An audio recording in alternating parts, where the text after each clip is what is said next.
সকালে ঘুম থেকে উঠে দেখি ড্রাগন গাছে অনেক সুন্দর ফুল ফুটেছে। তো দেখতে আসলে অনেক সুন্দর লাগছিল। তো লোভ আর সামলাতে পারলাম না বলে এটা একটু ভিডিও করে নিলাম। যাই হোক, এই গাছটা কিন্তু আমাদের না, এটা আমার ছোট চার শ্বশুরের। আসলে সুন্দর লাগছে, তাই না বন্ধুরা? আর এদিকে রাত্রে আমার শ্বশুর জাল পেতেলো, সেখানে মাছগুলো হয়েছে। আর এই যে পায়জামা একটা তৈরি করেছি, তো আপনারা এটাকে কী বলেন আমি জানি না। তো টিপ বোতামের বদলে আমি এখানে বোতাম লাগিয়ে দিয়েছি।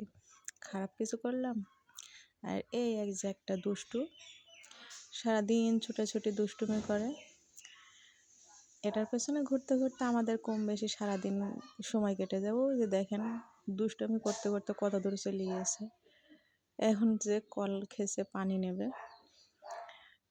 একটা বাচ্চা বাড়িতে থাকলে আসলে সময়টা অনেক সুন্দরভাবেই কাটে।